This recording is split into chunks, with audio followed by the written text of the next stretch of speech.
First of all, Pakistan is not following Islam. Are you joking?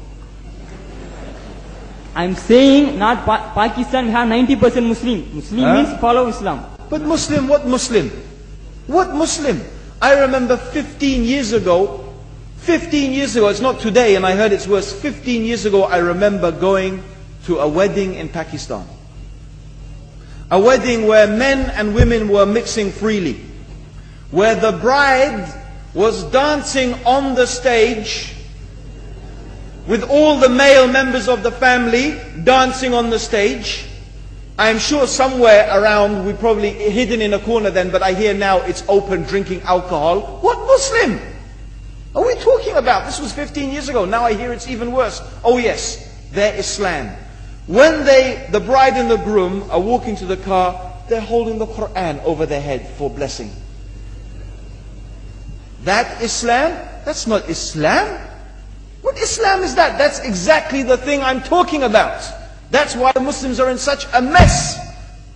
Because of this nonsense, this hypocrisy, actually they are insulting the Quran by doing that.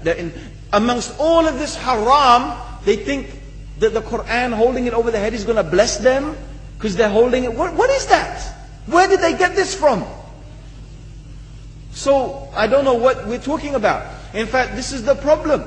You see, the Muslim world itself is so far from Islam. So many you find here in India. Well, I know it's not a Muslim country, but there are lots of Muslims here. But I don't know what sort of Muslim. Most of them go to the dargah and they call upon some dead person in the grave, and they think that by talking to a dead person, they're going to have their needs fulfilled. What's the difference between that and worshipping an idol? There's no difference, believe me. It's shirk. I've seen it myself with my own eyes. I'm praying in the masjid. The adhan goes. The people are praying in the masjid. And the people in the dargah are not coming to the mosque to pray. They're still going around the dargah and making all their whatever the things they do. What's that? That's not Islam. You go to many countries. You find Pakistan, you want to see Islam in Pakistan. You know, in England, in every street corner we have a pub. You know what's a pub? You know what's a pub? Like a bar, you know, a place where you sit and drink alcohol. Yeah? Yes? In Pakistan, believe me, they have something worse than that. Yes, worse.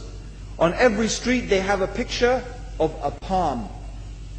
Everywhere you see it. Hanging from the windows. They have the picture of a palm. What's that advertising? Something worse than drinking alcohol. An invitation to disbelieve in Allah. That they're going to read your hand and tell your fortune. Shirk. It's shirk. Whoever believes, the Prophet said, sallallahu alaihi wasallam, whoever visits a fortune teller out of curiosity, Allah will not accept their prayers for 40 days. Whoever believes in the fortune teller has disbelieved in Allah and His Messenger. That includes, by the way, horoscopes. Yet you see in Pakistan, a picture everywhere of a hand. Worse than a pub. Worse than a pub. It is better to drink alcohol than make shirk with Allah. Yes.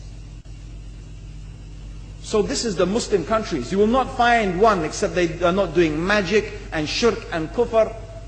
Or except maybe one or two you will find.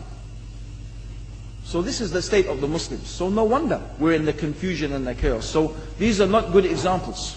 And this is really, in fact, the very reason that I'm saying why we are in such a big mess.